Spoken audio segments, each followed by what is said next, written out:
Bapak Ibu Saudari, kembali lagi ke channel YouTube Fili Halim di vlog baca Alkitab setiap hari. Today kita akan baca Alkitab di Perjanjian Lama di pasal 5 sampai pasal 8. Seperti biasa, sebelum kita memulai, kita mau berdoa dulu. Tuhan, sebentar kami ingin baca Alkitab. Tuhan, Kau berkati setiap kami Tuhan, dengan firman-Mu ini, agar kami Tuhan, Kau berkati perubahan demi perubahan, hari demi hari di setiap hidup kami, agar kami menjadi seperti yang Kau ingini di dalam hidup kami Tuhan. Terima kasih Tuhan, haleluya, amin. Kita akan mulai di pasal 5 ya Bapak Ibu. Peraturan mengenai orang-orang yang najis ya, pasal 5. Bilangan pasal 5 ya. Tuhan berfirman kepada Musa, "Perintahkanlah kepada orang Israel supaya semua orang yang sakit kusta, semua orang yang mengeluarkan lelehan, dan semua orang yang najis oleh mayat disuruh meninggalkan tempat perkemahan. Baik laki-laki maupun perempuan haruslah kau suruh pergi. Keluar tempat perkemahan haruslah mereka kau suruh pergi, supaya mereka jangan menajiskan tempat perkemahan di mana aku diam di tengah-tengah mereka."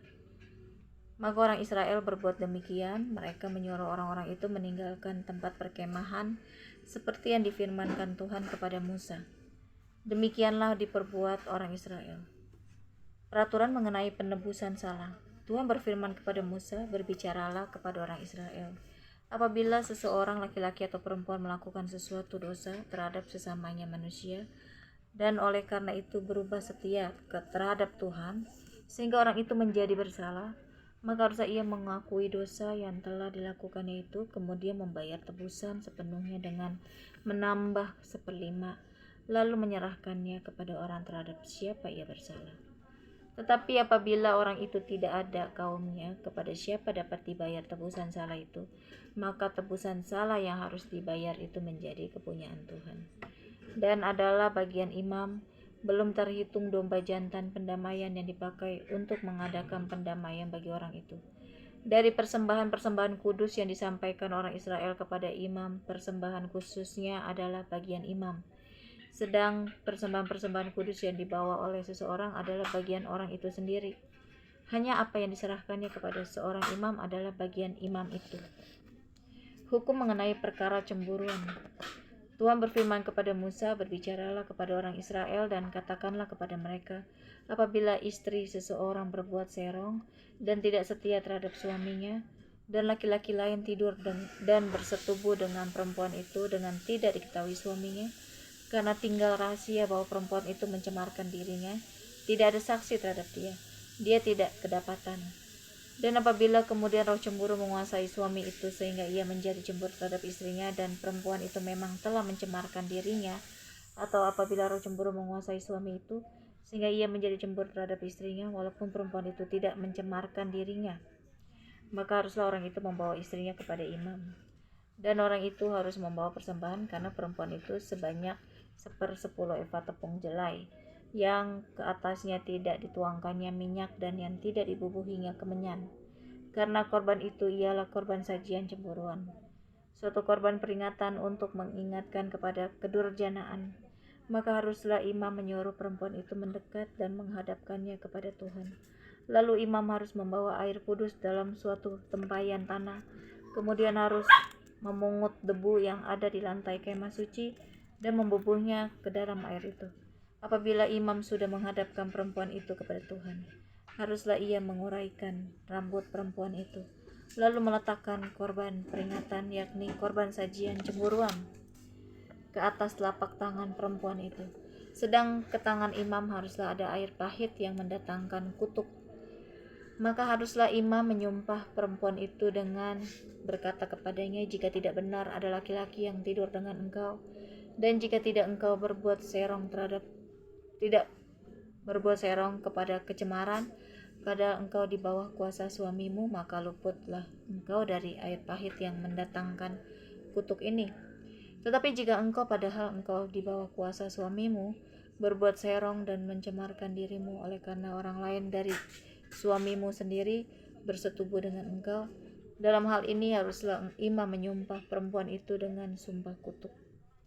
Dan haruslah imam berkata kepada perempuan itu, maka Tuhan kiranya membuat engkau menjadi sumpah kutuk di tengah-tengah bangsamu dengan mengempiskan pahamu dan mengembungkan perutmu.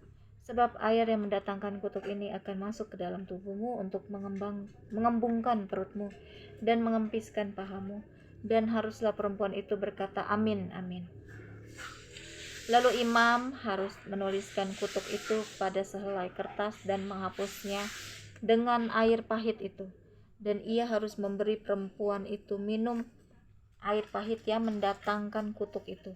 Dan air itu akan masuk ke dalam badannya dan menyebabkan sakit yang pedih.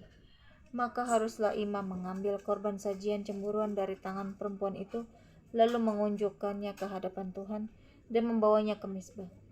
Sesudah itu haruslah imam mengambil segenggam dari korban sajian itu sebagai bagian ingat-ingatannya dan membakarnya di atas mezbah. Kemudian memberi perempuan itu minum air itu. Setelah terjadi demikian, apabila perempuan itu memang mencemarkan dirinya dan berubah setia terhadap suaminya, air yang mendatangkan sumpah serapah itu akan masuk ke badannya dan menyebabkan sakit yang pedih, sehingga perutnya mengembung dan pahanya mengempis, dan perempuan itu akan menjadi sumpah kutuk di antara bangsanya. Tetapi apabila perempuan itu tidak mencemarkan dirinya, melainkan ia suci, maka ia akan bebas dan akan dapat beranak. Itulah hukum tentang perkara cemburuan. Kalau seorang perempuan telah berbuat serong dan mencemarkan dirinya, padahal ia di bawah kuasa suaminya, atau kalau roh cemburu menguasai seorang laki-laki sehingga ia cemburu terhadap istrinya, ia harus menghadapkan perempuan itu kepada Tuhan, dan imam haruslah melaksanakan seluruh hukum ini kepada perempuan itu. Laki-laki itu akan bebas daripada salah, tetapi perempuan itu haruslah menanggung akibat kesalahannya. Pasal 6, hukum mengenai kenajiran. Tuhan berfirman kepada Musa, berbicaralah kepada orang Israel dan katakanlah kepada mereka, apabila seseorang laki-laki atau perempuan mengucapkan najar khusus, yakni najar orang najir untuk mengkhususkan dirinya bagi Tuhan, maka haruslah ia menjauhkan dirinya dari anggur dan minuman yang memabukkan. Jangan meminum cuka anggur atau cuka minuman yang memabukkan, dan jangan meminum sesuatu minuman yang dibuat dari buah anggur, dan jangan memakan buah anggur, baik yang segar maupun yang kering. Selama waktu kenajirannya, janganlah ia makan sesuatu apapun yang berasal dari pohon anggur, dari bijinya sampai kepada pucuk rantingnya. Selama waktu najarnya sebagai orang najir, janganlah pisau cukur lalu di kepalanya. Sampai genap waktunya ia mengkhususkan dirinya bagi Tuhan, haruslah ia tetap kudus dan membiarkan rambutnya tumbuh panjang selama waktunya ia mengkhususkan dirinya bagi Tuhan. Janganlah ia dekat kepada mayat orang, bahkan apabila mati ayahnya atau ibunya, saudaranya laki-laki atau saudaranya perempuan, janganlah ia menajiskan dirinya kepada mereka, sebab tanda kenajiran bagi Allahnya ada di atas kepalanya. Selama waktu kenajirannya ia kudus bagi Tuhan. Tetapi apabila seseorang mati di dekatnya dengan sangat tiba-tiba, sehingga ia menajiskan rambut penajirannya, maka haruslah ia mencukur rambutnya pada hari pentahirannya, yaitu pada hari yang ke-7 haruslah ia mencukurnya. Pada hari yang ke-8 haruslah ia membawa 2 ekor burung tekubur atau 2 ekor anak burung merpati kepada imam ke pintu kemah pertemuan. Maka haruslah imam mengolah yang seekor menjadi korban penghapus dosa,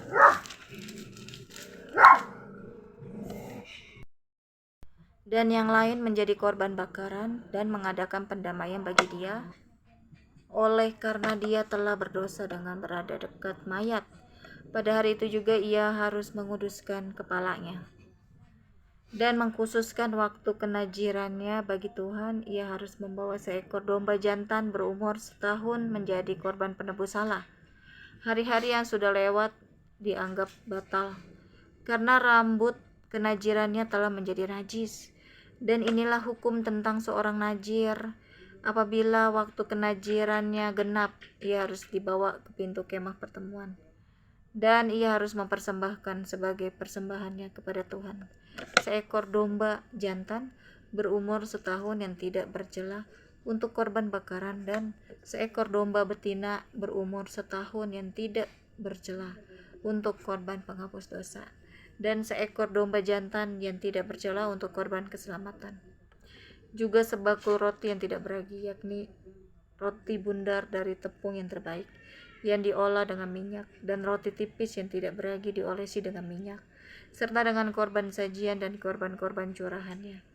Lalu haruslah imam membawa semuanya itu ke hadapan Tuhan, dan mengolah korban penghapus dosa dan korban bakarannya. Domba jantan itu haruslah diolahnya sebagai korban keselamatan bagi Tuhan, serta sebakul roti yang tidak beragi itu. Juga haruslah imam mengolah korban sajian dan korban curahannya. Maka haruslah orang najir itu mencukur rambut kenajirannya di depan pintu kemah pertemuan, lalu mengambil rambut kenajirannya itu dan melemparkannya ke dalam api yang di bawah korban keselamatan. Imam haruslah mengambil paha depan domba jantan itu sesudah dimasak, dan satu roti bundar yang tidak beragi dari dalam bakul dengan satu roti tipis yang tidak beragi, lalu meletakkannya ke atas telapak tangan orang najir itu, setelah orang ini mencukur rambut kenajirannya.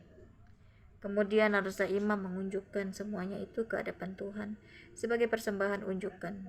Semuanya itu menjadi bagian kudus bagi imam, beserta dada persembahan unjukan dan beserta paha persembahan khusus. Sesudah itu barulah boleh orang najir itu minum anggur. Itulah hukum tentang orang najir yang menajarkan persembahannya kepada Tuhan berdasarkan kenajirannya. Belum dihitung apa yang ia mampu mempersembahkan di samping itu, sesuai dengan bunyi najar yang diikrarkannya. Demikianlah harus dilakukannya berdasarkan hukum tentang kenajirannya. Ucapan berkat imam. Tuhan berfirman kepada Musa, berbicaralah kepada Harun dan anak-anaknya, beginilah harus kamu memberkati orang Israel, katakanlah kepada mereka, Tuhan memberkati engkau dan melindungi engkau, Tuhan menyinari engkau dengan wajahnya dan memberi engkau kasih karunia, Tuhan menghadapkan wajahnya kepadamu dan memberi engkau damai sejahtera. Demikianlah harus mereka meletakkan namaku atas orang Israel, maka aku akan memberkati mereka. Pasal 7, persembahan pada waktu pentahbisan kemah suci. Pada waktu Musa selesai mendirikan kemah suci, diurapinya dan dikuduskannya lah itu dengan segala perabotannya, juga mezbah dengan segala perkakasnya. Dan setelah diurapi dan dikuduskannya semuanya itu, maka para pemimpin Israel, para kepala suku mereka mempersembahkan persembahan. Mereka itu ialah para pemimpin suku yang bertanggung jawab atas pencatatan itu. Sebagai persembahan dibawa mereka ke hadapan Tuhan 6 kereta beratap dengan 12 ekor lembu, 1 kereta untuk 2 orang pemimpin, dan 1 ekor lembu untuk 1 orang pemimpin. Lalu mereka membawa semuanya itu ke depan kemah suci. Kemudian Tuhan berfirman kepada Musa, terimalah semuanya itu dari mereka, supaya dipergunakan untuk pekerjaan pada kemah pertemuan. Berikanlah semuanya itu kepada orang Lewi sesuai dengan keperluan pekerjaan masing-masing. Lalu Musa menerima kereta-kereta dan lembu-lembu itu dan memberikannya kepada orang Lewi. 2 kereta dengan 4 ekor lembu diberikannya kepada Bani Gerson sesuai dengan keperluan pekerjaan mereka. Dan 4 kereta dengan 8 ekor lembu diberikannya kepada Bani Merari sesuai dengan keperluan pekerjaan mereka di bawah pimpinan Itamar, anak Imam Harun itu. Tetapi kepada Bani Kehat tidak diberikannya apa-apa, karena pekerjaan mereka ialah mengurus barang-barang kudus yang harus diangkut di atas bahunya. Lalu para pemimpin mempersembahkan persembahan pentahbisan mezbah. Pada hari mezbah itu diurapi. Para pemimpin membawa persembahan mereka ke depan mezbah itu. Tuhan berfirman kepada Musa, 1 pemimpin setiap hari haruslah mempersembahkan persembahannya untuk mentahbiskan mezbah itu. Ia mempersembahkan persembahannya pada hari pertama ialah Nahason bin Aminadab dari suku Yehuda. Persembahannya ialah 1 pinggan perak 130 sikal timbangannya, dan 1 bokor penyiraman dari perak 70 sikal beratnya, ditimbang menurut sikal kudus. Keduanya berisi tepung yang terbaik diolah dengan minyak untuk korban sajian. 1 cawan 10 sikal emas beratnya berisi ukupan. Seekor lembu jantan muda, seekor domba jantan, dan seekor domba berumur setahun untuk korban bakaran. Seekor kambing jantan untuk korban penghapus dosa, dan untuk korban keselamatan 2 ekor lembu, 5 ekor domba jantan, 5 ekor kambing jantan, dan 5 ekor domba berumur setahun. Itulah persembahan Nahason bin Aminadab. Pada hari kedua, Netanel bin Zuar, pemimpin suku Isakar, mempersembahkan persembahan. Sebagai persembahannya dipersembahkannya 1 pinggan perak, 130 sikal timbangannya, dan 1 bokor penyiraman dari perak, 70 sikal beratnya ditimbang menurut sikal kudus. Keduanya berisi tepung yang terbaik, diolah dengan minyak untuk korban sajian. 1 cawan 10 sikal emas beratnya berisi ukupan. Seekor lembu jantan muda, seekor domba jantan, dan seekor domba berumur setahun untuk korban bakaran. Seekor kambing jantan untuk korban penghapus dosa. Dan untuk korban keselamatan 2 ekor lembu, 5 ekor domba jantan, 5 ekor kambing jantan, dan 5 ekor domba berumur setahun. Itulah persembahan Netanel bin Zuar. Pada hari ketiga, pemimpin Bani Jebulon, Eliab bin Helon, persembahannya ialah 1 pinggan perak, 130 sikal timbangannya, dan 1 bokor penyiraman dari perak, 70 sikal beratnya, ditimbang menurut sikal kudus. Keduanya berisi tepung yang terbaik, diolah dengan minyak untuk korban sajian. 1 cawan 10 sikal emas beratnya berisi ukupan. Seekor lembu jantan muda, seekor domba jantan, dan seekor domba berumur setahun untuk korban bakaran. Seekor kambing jantan untuk korban penghapus dosa, dan untuk korban keselamatan 2 ekor lembu, 5 ekor domba jantan, 5 ekor kambing jantan, dan 5 ekor domba berumur setahun. Itulah persembahan Eliab bin Helon. Pada hari keempat, pemimpin Bani Ruben, Elijur bin Shedeur, persembahannya ialah 1 pinggan perak, 130 sikal timbangannya, dan 1 bokor penyiraman dari perak, 70 sikal beratnya, ditimbang menurut sikal kudus. Keduanya berisi tepung yang terbaik, diolah dengan minyak untuk korban sajian. 1 cawan 10 sikal emas beratnya berisi ukupan. Seekor lembu jantan muda, seekor domba jantan, dan seekor domba berumur setahun untuk korban bakaran. Seekor kambing jantan untuk korban penghapus dosa, dan untuk korban keselamatan 2 ekor lembu, 5 ekor domba jantan, 5 ekor kambing jantan, dan 5 ekor domba berumur setahun. Itulah persembahan Elizur bin Shedeur ya. Pada hari kelima, pemimpin Bani Simeon, Selumiel bin Jurissyadai, persembahannya ialah 1 pinggan perak, 130 sikal timbangannya, dan 1 bokor penyiraman dari perak, 70 sikal beratnya, ditimbang menurut sikal kudus. Keduanya berisi tepung yang terbaik, diolah dengan minyak untuk korban sajian. 1 cawan 10 sikal emas beratnya berisi ukupan. Seekor lembu jantan muda, seekor domba jantan, dan seekor domba berumur setahun untuk korban bakaran. Seekor kambing jantan untuk korban penghapus dosa, dan untuk korban keselamatan 2 ekor lembu, 5 ekor domba jantan, 5 ekor kambing jantan, dan 5 ekor domba berumur setahun. Itulah persembahan Selumiel bin Jurissyadai. Pada hari ke-6, pemimpin Bani Gad, Eliasaf bin Reuel, persembahannya ialah 1 pinggan perak, 130 sikal timbangannya, dan 1 bokor penyiraman dari perak, 70 sikal beratnya, ditimbang menurut sikal kudus. Keduanya berisi tepung yang terbaik, diolah dengan minyak untuk korban sajian. 1 cawan 10 sikal emas beratnya berisi ukupan. Seekor lembu jantan muda, seekor domba jantan, dan seekor domba berumur setahun untuk korban bakaran. Seekor kambing jantan untuk korban penghapus dosa, dan untuk korban keselamatan 2 ekor lembu, 5 ekor domba jantan, 5 ekor kambing jantan, dan 5 ekor domba berumur setahun. Itulah persembahan Eliasaf bin Reuel. Pada hari ke-7,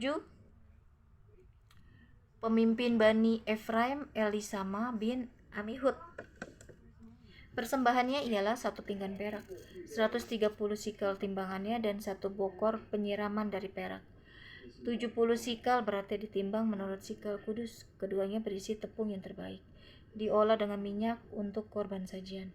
1 cawan 10 sikal emas beratnya berisi ukupan. seekor lembu jantan muda, seekor domba jantan, dan seekor domba berumur setahun untuk korban bakaran, seekor kambing jantan untuk korban penghapus dosa, dan untuk korban keselamatan 2 ekor lembu, 5 ekor domba jantan, 5 ekor kambing jantan, dan 5 ekor domba berumur setahun. Itulah persembahan Elisa bin Amihud. Persembahannya ialah pada hari ke-8 pemimpin Bani Manasye Gamaliel bin Pedazur. Persembahannya ialah 1 pinggan perak 130 sikal timbangannya, dan 1 bokor penyiraman dari perak 70 sikal beratnya, ditimbang menurut sikal kudus. Keduanya berisi tepung yang terbaik diolah dengan minyak untuk korban sajian. 1 cawan 10 sikal emas beratnya berisi ukupan. Seekor lembu jantan muda, seekor domba jantan, dan seekor domba berumur setahun untuk korban bakaran, seekor kambing jantan untuk korban penghapus dosa, dan untuk korban keselamatan 2 ekor lembu, 5 ekor domba jantan, 5 ekor kambing jantan, warnanya begitu ya, 5 ekor kambing jantan, dan 5 ekor domba berumur setahun. Itulah persembahan Gamaliel bin Pedazur. Pada hari ke-9 pemimpin Bani Benyamin Abidan bin Gideoni. Persembahannya ialah 1 pinggan perak 130 sikal timbangannya, dan 1 bokor penyiraman dari perak 70 sikal beratnya, ditimbang menurut sikal kudus. Keduanya berisi tepung yang terbaik diolah dengan minyak untuk korban sajian. 1 cawan 10 sikal emas beratnya berisi ukupan. Seekor lembu jantan muda, seekor domba jantan, dan seekor domba berumur setahun untuk korban bakaran. Seekor kambing jantan untuk korban penghapus dosa, dan untuk korban keselamatan 2 ekor lembu, 5 ekor domba jantan, 5 ekor kambing jantan, dan 5 ekor domba berumur setahun. Itulah persembahan Abidan bin Gideoni. Pada hari ke-10 pemimpin Bani Dan Ahijah bin Amisyaddai. Persembahannya ialah 1 pinggan perak 130 sikal timbangannya, dan 1 bokor penyiraman dari perak 70 sikal beratnya, ditimbang menurut sikal kudus. Keduanya berisi tepung yang terbaik diolah dengan minyak untuk korban sajian. 1 cawan 10 sikal emas beratnya berisi ukupan. Seekor lembu jantan muda, seekor domba jantan, dan seekor domba berumur setahun untuk korban bakaran. Seekor kambing jantan untuk korban penghapus dosa. Dan untuk korban keselamatan 2 ekor lembu, 5 ekor domba jantan, 5 ekor kambing jantan, dan 5 ekor domba berumur setahun. Itulah persembahan Ahizar bin Amisyaddai. Pada hari yang ke-11, ini sampai ke-12 ya, pada hari ke-12 ya. Sekarang pada hari yang ke-11, pemimpin Bani Asyir Pagiel bin Okran.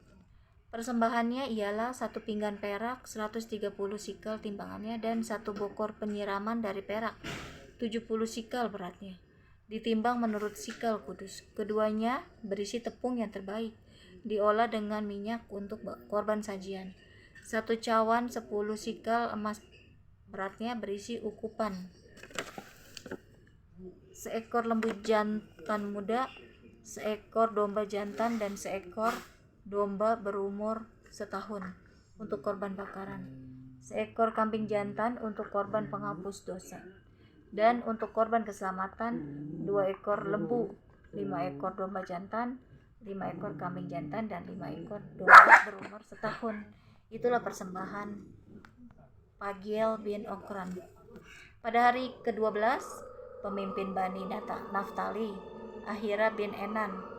Persembahannya ialah 1 pinggan perak 130 sikal timbangannya, dan 1 bokor penyiraman dari perak 70 sikal beratnya, ditimbang menurut sikal kudus. Keduanya berisi tepung yang terbaik diolah dengan minyak untuk korban sajian. 1 cawan 10 sikal emas beratnya berisi ukupan. Seekor lembu jantan muda, seekor domba jantan, dan seekor domba berumur setahun untuk korban bakaran. seekor kambing jantan untuk korban penghapus dosa, dan untuk korban keselamatan 2 ekor lembu, 5 ekor domba jantan, 5 ekor kambing jantan, dan 5 ekor domba berumur setahun. Itulah persembahan Ahira bin Enan. Itulah persembahan pentahbisan mezbah pada hari mezbah itu diurapi dari pihak para pemimpin Israel, yaitu 12 pinggan perak, 12 pokor penyiraman dari perak, 12 cawan emas.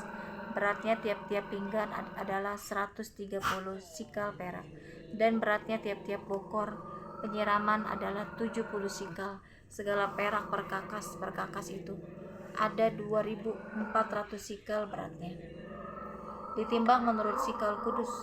Selanjutnya 12 cawan emas berisi ukupan, tiap-tiap cawan 10 sikal beratnya, ditimbang menurut sikal kudus. Segala emas cawan itu ada 120 sikal beratnya. Segala hewan untuk korban bakaran itu ialah 12 ekor lembu jantan dan 12 ekor domba jantan, 12 ekor domba berumur setahun dengan korban sajiannya, juga 12 ekor kambing jantan untuk korban penghapus dosa. Segala hewan korban keselamatan itu ialah 24 ekor lembu jantan, 60 ekor domba jantan, 60 ekor kambing jantan, 60 ekor domba berumur setahun. Itulah persembahan pentahbisan mezbah sesudah mezbah itu diurapi. Apabila Musa masuk ke dalam kemah pertemuan untuk berbicara dengan dia, maka ia mendengar suara yang berfirman kepadanya dari atas tutup pendamaian yang di atas tabut hukum Allah dari antara kedua kerup itu. Demikianlah ia berfirman kepadanya. Pasal 8, kandil.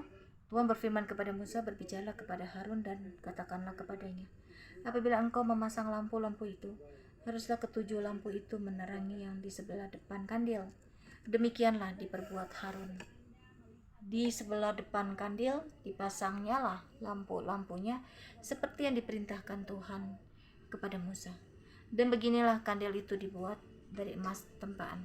Kandil itu tempaan baik kakinya maupun kembangnya sesuai dengan apa yang telah diperlihatkan Tuhan kepada Musa. Demikianlah kandil itu dibuatnya. Pentahbisan orang Lewi. Tuhan berfirman kepada Musa, ambillah orang Lewi dari tengah-tengah orang Israel dan tahirkanlah mereka. Beginilah harus kau lakukan kepada mereka untuk mentahirkan mereka. Percikanlah kepada mereka air penghapus dosa. Kemudian haruslah mereka mencukur seluruh tubuhnya dan mencuci pakaiannya, dan dengan demikian mentahirkan dirinya. Sesudah itu haruslah mereka mengambil seekor lembu jantan muda dengan korban sajiannya dari tepung yang terbaik, diolah dengan minyak. Juga seekor lembu jantan muda yang lain haruslah kau ambil untuk korban penghapus dosa. Selanjutnya haruslah kau suruh orang Lewi mendekat ke depan kemah pertemuan, dan kau panggil berkumpul segenap umat Israel. Apabila engkau telah menyuruh orang Lewi mendekat ke hadapan Tuhan, maka haruslah orang Israel meletakkan tangannya atas orang Lewi itu, dan Harun harus menunjukkan orang Lewi itu sebagai persembahan unjukan dari antara orang Israel di hadapan Tuhan. Dan demikianlah mereka diuntukkan melakukan pekerjaan jabatannya bagi Tuhan. Setelah orang Lewi meletakkan tangannya atas kepala lembu-lembu jantan muda itu, maka haruslah yang seekor diolah sebagai korban penghapus dosa dan yang lain sebagai korban bakaran bagi Tuhan untuk mengadakan pendamaian bagi orang Lewi. Maka haruslah engkau menghadapkan orang Lewi kepada Harun dengan anak-anaknya dan mengunjukkan mereka sebagai persembahan unjukan bagi Tuhan. Demikianlah harus engkau mentahirkan mereka dari tengah-tengah orang Israel, supaya orang Lewi itu menjadi kepunyaanku. Barulah sesudah itu orang Lewi boleh masuk untuk melakukan pekerjaan jabatannya pada kemah pertemuan. Sesudah engkau mentahirkan mereka dan mengunjukkan mereka sebagai persembahan unjukan, sebab mereka harus diserahkan dengan sepenuhnya kepadaku dari tengah-tengah orang Israel. Ganti semua yang terdahulu lahir dari kandungannya, yakni semua anak sulung yang ada pada orang Israel, telah kuambil mereka bagiku. Sebab semua anak sulung yang ada pada orang Israel, baik dari manusia maupun dari hewan, adalah kepunyaanku pada waktu aku membunuh semua anak sulung di tanah Mesir. Aku telah menguduskan semuanya bagiku. Maka aku mengambil orang Lewi, ganti semua anak sulung yang ada pada orang Israel. Dan aku menyerahkan orang Lewi dari tengah-tengah orang Israel sebagai pemberian kepada Harun, dan anak-anaknya untuk melakukan segala pekerjaan jabatan bagi orang Israel di kemah pertemuan, dan untuk mengadakan pendamaian bagi orang Israel, supaya orang Israel jangan kena tulah apabila mereka mendekat ke tempat kudus. Lalu Musa, Harun, dan segenap umat Israel melakukan yang demikian kepada orang Lewi, tepat seperti yang diperintahkan Tuhan kepada Musa. Mengenai orang Lewi, demikianlah dilakukan orang Israel kepada mereka. Orang Lewi itu menghapus dosa dari dirinya dan mencuci pakaian mereka. Kemudian Harun mengunjukkan mereka sebagai persembahan unjukan di hadapan Tuhan dan mengadakan pendamaian bagi mereka sambil mentahirkan mereka. Sesudah itu masuklah orang Lewi untuk melakukan pekerjaan jabatan mereka di kemah pertemuan di bawah pengawasan Harun dan anak-anaknya, seperti yang diperintahkan Tuhan kepada Musa. Mengenai orang Lewi, demikianlah dilakukan kepada mereka. Awal dan akhir masa kerja orang Lewi. Tuhan berfirman kepada Musa, inilah yang berlaku bagi orang Lewi. Setiap orang yang berumur 25 tahun ke atas wajib bertugas, supaya ia bekerja pada kemah pertemuan. Tetapi jika ia berumur 50 tahun, haruslah ia dibebaskan dari pekerjaan itu, sehingga tak usah ia bekerja lebih lama lagi. Ia boleh membantu saudara-saudaranya di kemah pertemuan dalam menjalankan tugas mereka, tetapi tidak usah lagi ia menjabat pekerjaan itu. Demikianlah harus kau lakukan kepada orang Lewi mengenai tugas mereka. Amin. Kita berdoa ya Bapak Ibu. Kita sudah selesai sampai pasal 8. Tuhan, terima kasih buat firman-Mu ini Tuhan. Kami mau Tuhan agar kami menyerahkan diri seperti yang Kau inginkan kepada suku Lewi Tuhan, kepada orang Lewi, agar orang Lewi menguduskan diri, menyucikan diri, agar seperti yang Kau inginkan kepadanya Tuhan, yang Kau suruh kepada orang Israel, agar orang Lewi itu menghapus dosa dari dirinya dan mencuci pakaiannya mereka, kemudian mempersembahkan unjukannya di hadapan Tuhan. Demikian setiap kami Tuhan, orang Kristen, orang percaya. Kau ingin kepada setiap kami seperti orang Lewi juga Tuhan, ketika kami datang ke hadirat-Mu Tuhan, agar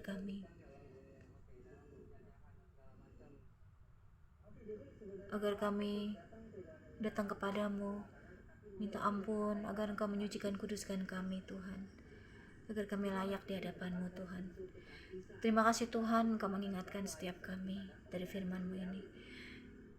Berkati setiap kami Tuhan, untuk iman kami agar semakin bertumbuh dan mengenal Engkau Tuhan lebih dalam lagi, dan takut akan padamu lebih lagi Tuhan, sehingga kami hidup taat.